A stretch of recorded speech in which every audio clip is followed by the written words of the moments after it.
Welcome! In this video, you will learn the basics of writing in-text citations following MLA style.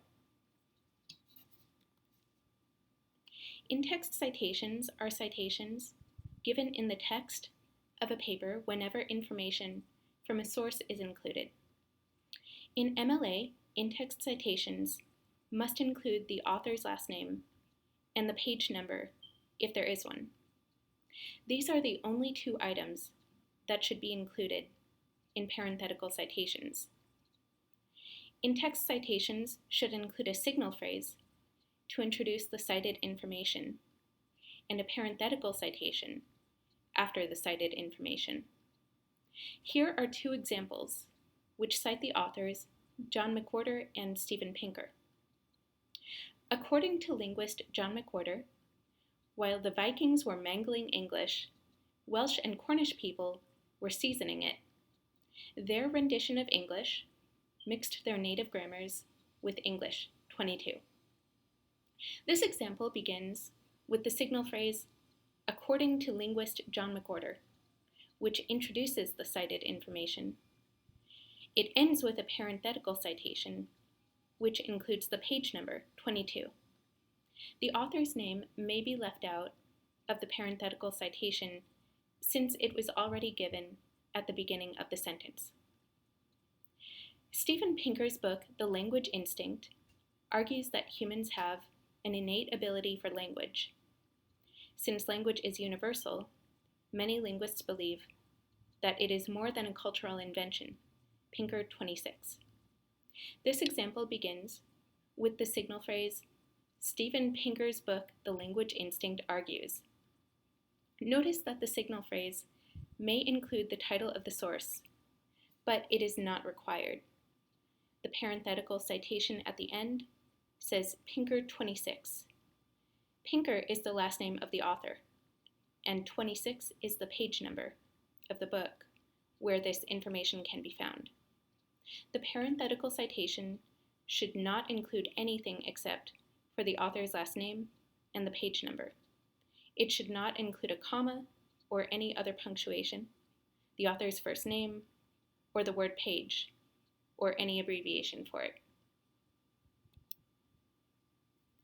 Signal phrases are used to introduce cited information, especially the first time a source is cited. A signal phrase includes the author's name and a reporting verb such as states or explains, or the preposition according to. For example, if you are citing John McWhorter, you could say, John McWhorter explains, or according to John McWhorter. Reporting verbs are usually used in the present tense, not the past tense. For example, say states or explains, not stated or explained. Use either according to or a reporting verb, but not both. A signal phrase may give the author's credentials or background. For example, you could say, according to linguistics professor John McWhorter.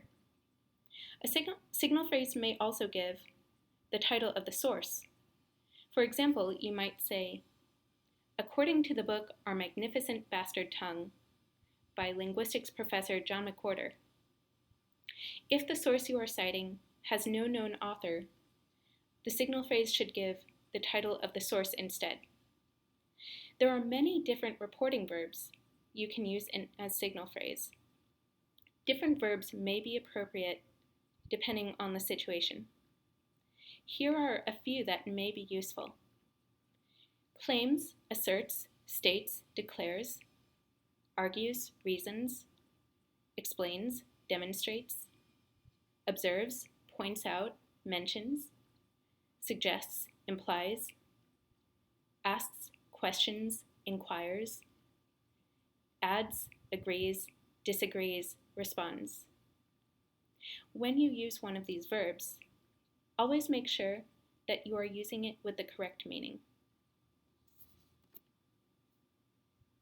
Now, let's talk about parenthetical citations.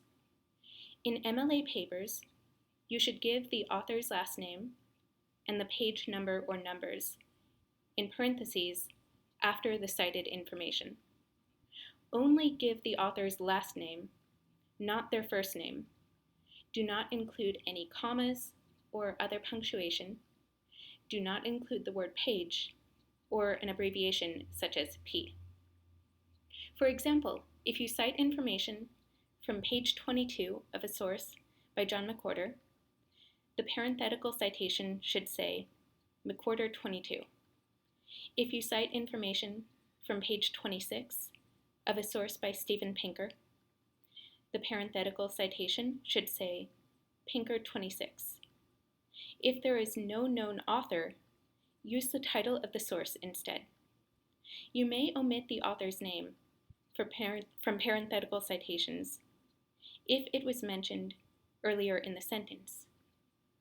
The page number may simply be omitted if the source has no page numbers, for example, if it is a web page. Never put the URL or web address of an online source in the parenthetical citation. The parenthetical citation should include nothing but the author's last name and the page number.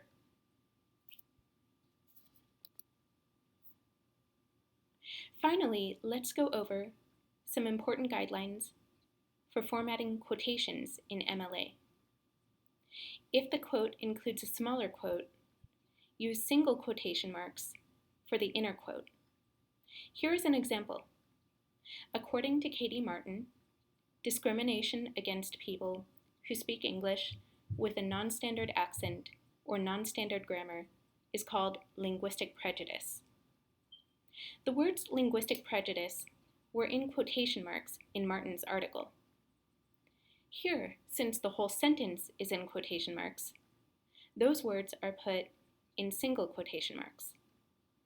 If you are quoting an author who is quoted by another author, use the abbreviation QTD in the parenthetical citation and include both authors' names.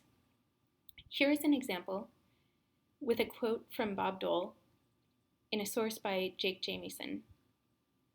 Bob Dole claims that promoting English as our national language is not an act of hostility, but a welcoming act of inclusion. Quoted in Jamieson 251. Finally, quotes that are 4 lines or longer should be formatted as a block quote instead of using quotation marks. By following the instructions in this video, you can be sure that your in-text citations correctly follow MLA style. As always, please let me know if you have any questions.